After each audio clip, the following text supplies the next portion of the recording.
And afternoon. Hello, I'm Dr. Sheila Preston, and I am the founder of Thriving Facilitators, which supports heart-centered practitioners working in community and educational settings.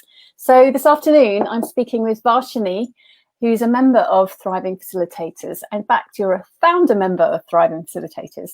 So welcome, Varshini. Shall we begin by just introducing you? Maybe you could introduce yourself and what you do, and then we'll move on to talking about why you came along to Thriving Facilitators. Is that okay? Yeah. I'm really glad to be here. Thank you for having me. So basically, I'm an applied theatre practitioner, facilitator. I co-founded and I co-run a company called Rootprints Theatre with another member who's also in Thriving Facilitators. And our company is a London-based applied theatre company, and we look at creating workshops around the celebration of cultural diversity. And we look at celebrating diversity in different ways and kind of, deciphering what diversity really means. And then we also look at place attachment. So I remember this is what Jenny said, pre-COVID. So pre-COVID, we were working with children. We were working with a group of nursery children. We were working on a project with adults with disabilities, learning disabilities and neurodiversities. We have worked with a group of unaccompanied minors and youths as well.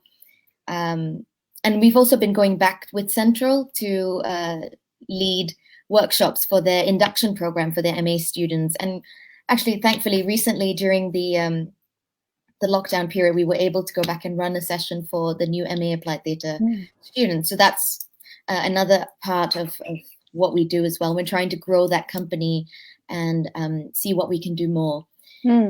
As a I also work freelance. So as a freelance facilitator, I have worked with students with learning disabilities. I've also worked in a special needs school. My work also took me to a dementia care home. So I worked with adults living with dementia and did sensory drama workshops with them. I've worked on a really interesting project for refugees between female refugees, so women between who lived in London and Lebanon, and we did a project across. So I'm basically passionate about using the arts and theatre in particular to help people access their own creative practice, their own artistic abilities, and bring that into the space, and really developing a space where people feel free to communicate in whatever expressive ways that they can think of. And I feel, for me, theatre is the platform, but if that offshoots into different things, then that's also great. But it essentially is really about communication for me. So I feel like it's a holistic approach to bring to people where they can sort of critically explore themselves, but also just to have a safe, collaborative environment away from the stresses of life sometimes, to come in and focus on maybe developing their own self-confidence, their own self-expression. Yeah. So that's wow. So you've got basic. Yeah. So you've got a broad portfolio of work that you do there with a wide range of communities. And yes. I'm just sort of wondering, what do you perceive to be the challenges of this kind of work for facilitators like yourself? I think really is advocating. The number one thing that I experience is advocating that this work is needed and crucial. And that's what we find, like with the company itself, trying to get the buy-in is a challenge. Trying to get people to believe that this is the type of work that is needed, I think is a huge challenge. Another challenge that I found, because I have moved from another country to here. I've been here for 4 years, and previously I came from quite a structured environment. I worked in corporate companies, so to speak. I worked for the government at some point, and I worked I was an investigations officer, so I worked with issues surrounding domestic workers. So I was always interested in social issues, and then I worked as a librarian that took me into the community and dealing with arts issues, but I always had supervision. I always had a structure to my growth as an individual, as a practitioner. But when you're running your own thing, as much as I have my business partner with me and we can bounce ideas off and we can keep each other in check, we don't really have that supervision, I feel.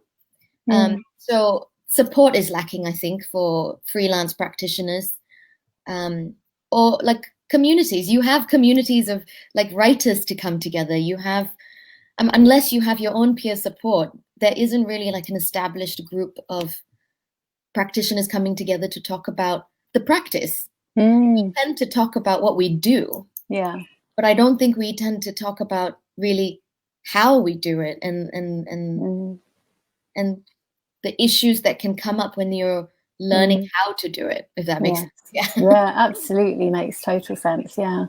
And what do you, so you're a graduate, an MA graduate, you did an applied theatre programme, and I don't know how many years ago that was, but I graduated in 2017.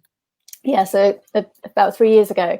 And so I sort of wondering about when students come out of postgraduate degrees, for example, and they're kind of enthusiastic and ready to kind of develop this work. I just sort of want, there's probably a lack of support around for those practitioners as well. Did you find that? Yeah, and I think for someone who was also new to the environment, new to the culture, new to the country, I really felt that was, from what I knew, I really felt that was lacking. I didn't know that. I'm surely at that time I didn't see anything. I didn't hear of anything. If I needed, it was me approaching people and asking them to mentor me and asking them, can I pick your brain? Can I learn from you? Or then speaking with our peers who have also just graduated, who might have, you know, they come in with other experiences and they can help. But there was no structured formal group in that sense. There was no formal support. Yeah. And what I've noticed from my coaching practitioners is that sometimes that lack of support can then lead to a loss of confidence and sort of doubt in your own abilities and that kind of thing. It can really kind of play havoc on those mindset issues as well. Yeah.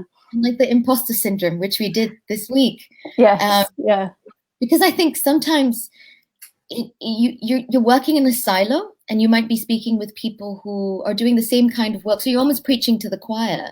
But I think if you have a community where there are different experiences, different people from different backgrounds doing diverse work, it then helps to, one, situate your own practice, but also to learn different ideas of how to approach your own practice, but maybe from a different discipline. And you can see how you could use someone else's idea. And it just opens up more. Yeah. But I felt like sometimes you're just, you're in a silo and you're just speaking about the same things and you're not really moving forward. Yeah. So moving on to thriving facilitators then. So it kind of segues there, doesn't it? What made you decide to join? What was it about thriving facilitators that interested you and got you interested in joining? Yeah, I think this, Helena mentioned this in her interview. I was going to say the same thing. You.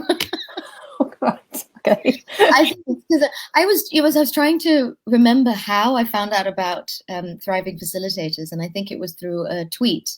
So it was on Twitter, and I saw your name pop up, and you were running this group, and the word facilitators and thriving really popped out to me. But also because I'd read your books, and I really liked the way you talked about facilitation, and you talked about the issues around facilitation, and you talked about it as an art. I think a lot of people think what we do is not an art form, or it's really easy to just stand in front of a group of people and lead them towards something. But I loved how you described it. So I was like, oh, Sheila's running something. This is great. So I was really just curious. So I joined because I was curious, but also I think I was looking to belong to a group. It's like having your own tribe, you know. I like using the word tribe, and I've been part of different tribes in my lifetime, like a writing tribe, for example. So when I saw that you were starting Thriving Facilitators, I thought this might be a good place to meet other practitioners, to discuss things, to have a safe space. Yeah. So great. And so how would you describe what it's like being part of Thriving Facilitators for someone who maybe is just still not really sure what it is. What's your experience of it? Oh my gosh, so much. I think you don't have to say everything. You just speak to your experience. No, of course. I think I've gained so much, and the best thing about the group is that it's so non-judgmental. And I think, Sheila, you hold a space really well for everyone to have time and their moment to talk about their experiences. And I think that's very crucial, because then it also teaches us how we want to be when we hold a space for other people in our sessions, in our practice. So what I enjoy most is having that space to connect with people. And it's been especially wonderful during the lockdown period, especially for some of us who lost some facilitation work. And you were dealing with a lot of that imposter syndrome. You were dealing with, how do I talk about my work when I'm not doing that work? There was a lot of dissonance, which is something you talked about during the imposter syndrome challenge as well. But having this group and the people in there to support our journey, knowing that this is just part of the journey and it's not the end, was really useful for me. And because I had then the space to dive into aspects of facilitation. Oh God, my phone's stopped. Oh dear. That's not very professional, is it? Sorry about that, folks. Carry on. Live TV. No. At least I don't have a child walking across the screen or behind me or something. Carry on. I can't. Oh, I lost my train of thought. Yeah, I think. Yeah, it gave me the space to dive into aspects of facilitation that I might not have done if I was just continuously doing the work and reflecting how I was reflecting. I think what Thriving Facilitators has given me is also thinking about different ways in which I could reflect, how to frame my thinking around fear, around the barriers that I've created myself around my practice. And that became apparent for me. So that's something that and I'm sure as I continue this journey on Thriving Facilitators, I'll learn and discover and unpack more. But that's been something that's been quite impactful for me, understanding my own barriers. And these were barriers that I've come up with. Yes. You know, that you somehow do it throughout the years of existing, you know, as human beings, really. And you mentioned this a lot as well during the 5-day challenge that we just had, that we are not alone. And I really enjoy that ethos of Thriving Facilitators, that there's a lot of trust. People are very patient. They're very open and warm and inviting. And for me, that's been helpful. It's been very comforting as well to know that you're not alone doing this work, and the feelings that you're feeling, it's easier to not have them eat you up so much when you know that other people have either had similar issues or they can empathize with you. That really resonates with me, you know. Yeah. And there's a real diversity of people with different levels of experience, isn't there? And it's still a very safe space. It's very welcoming, because I was thinking earlier, because on the last day of our challenge has been around support, and sort of being curious about why we don't get support and what that means, and the imposter syndrome that can come up about not wanting to kind of you talked about it really articulately about just sharing and withholding because of that. And I think, you know, maybe some people will be worried because we're talking about supervision, and that maybe there's some quite very experienced practitioners in the group, that it might feel a bit daunting. But I think, I don't know, you tell me, I think it's very open, isn't it? I think, I mean, even for me personally, when you started the talking about supervision, I think we started that module and we had like an evening session where we talked about supervision. I think it's the word itself. Every time coming from a corporate world before, supervision just sometimes there's a negative aspect attached to it. Yeah. You think they're going to come and pick on what you've been doing wrong, you know, what you could, or what you've not done enough of. But also at the same time, supervision is needed to tell you the good things that you're doing and where you can do better and grow bigger. So for me, I had to get over that hurdle of the fear attached to the word. Yeah. And I think within Thriving Facilitators, supervision is more of support. Yeah. So I would frame it that way, and support facilitation and structured support. And I think sometimes we can be sort of stuck in the same way we do something, and having that extra fresh pair of eyes to look at our plan, or to hear about practice, or to hear about a challenge that we might be coming up against repeatedly, having someone new or fresh, or like yourself, Sheila, you've got years and years of experience and you've met many different types of practitioners, you'd be able to then pick on something that we would have missed. For me, I think that's supervision. That's where quality supervision comes in. I think that's what you're bringing to Thriving Facilitators with your experience and your knowledge. But then you're also inviting other people to have group supervision as well. You're inviting other people with their own experiences to support each other. So it's not just you.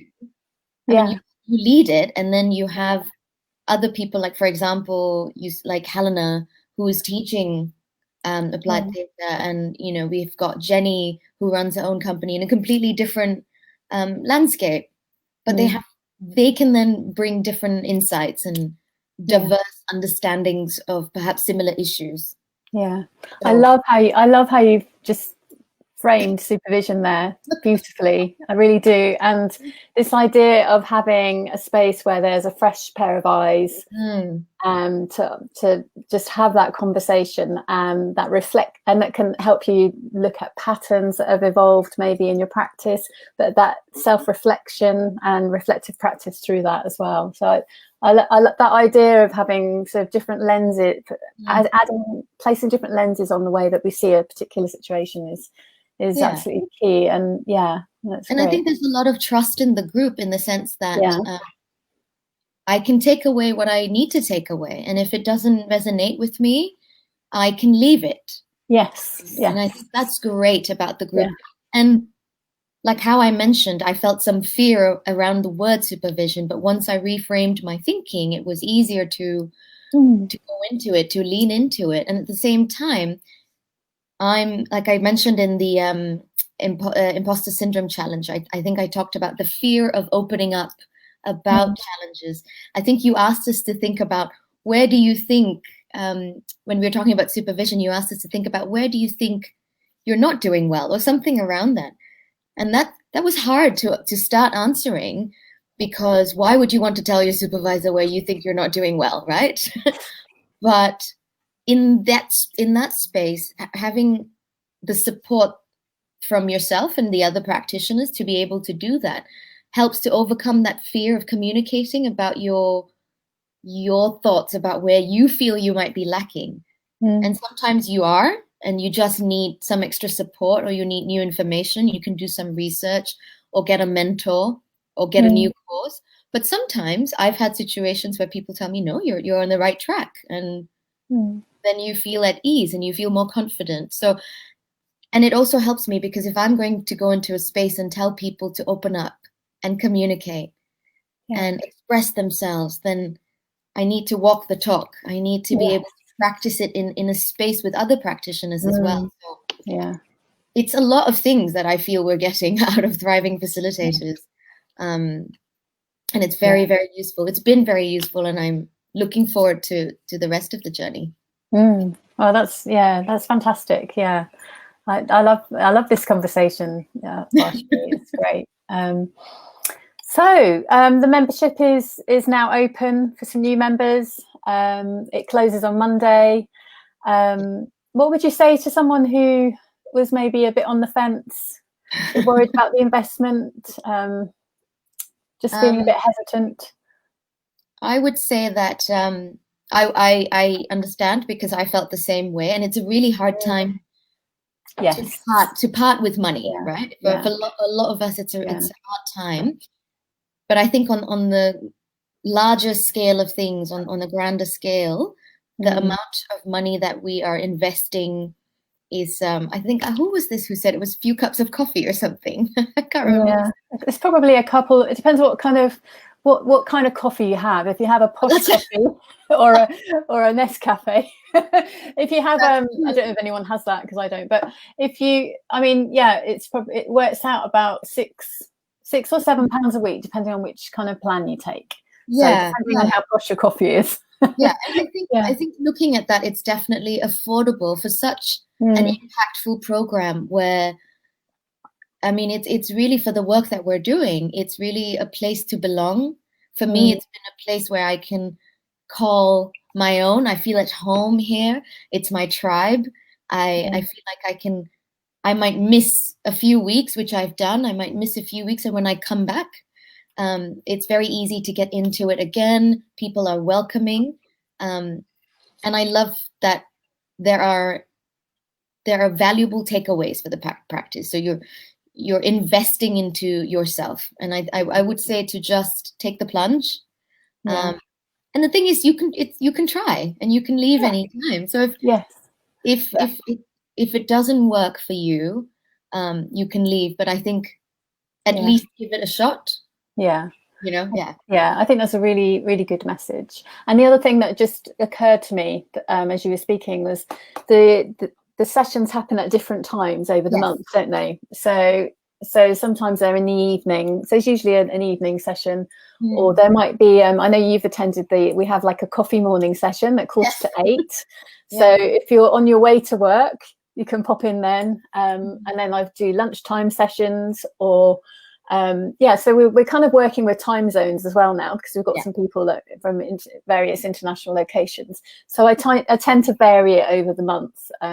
So just to sort of help people get their head around, I guess, what it looks like. And that's another amazing part about Thriving Facilitators, is that we've got people from all over the world, and I don't know where else we have this. I haven't found any other space where we have this, where we're able to connect with people across different time zones, and that's valuable for me. That's very useful to hear about, because then they bring different lived experiences into the sessions. So that's exciting for me, and also really inspiring. So thank you, Sheila. You've inspired me. Well, it's an absolute pleasure. I absolutely love this, and I just hope we grow it, and I love to see eventually at some point it becoming much bigger than me, that there's a whole team of us. But first things, we're just starting at the moment. I think that's the other thing, this is still in its first year, so I'm still asking members, do you like it like this, or do you want the name of it to be that? And so I think it's nice for people to feel like they're part of something that's actually evolving. I don't know. I feel a sense of ownership as well in Thriving Facilitators, and that's just nice. That's really nice to have. You feel, especially in this very uncertain times, you feel like you're contributing to something, you're helping something to grow, and we can bring that into the different facets in our life, like into helping my own company grow, into helping my own practice grow. So, it's that thing, is how you do one thing is how you do everything, isn't it? There's a quote absolutely. So join us. Yes, we'd love you to join us, and you will be very, very welcome if you do. So, but you have to do what's right for you, and at the right time. But we'd love you to join us. So thank you so much for this. It's been lovely having this conversation. Thanks. And I will see you next week. We're starting next week. We've got the theme of vicarious resilience to explore next Tuesday. So hopefully I'll see you then. Okay. I enjoyed this conversation. This was great. Yeah, it was great. Me too. Take care. Bye. Bye.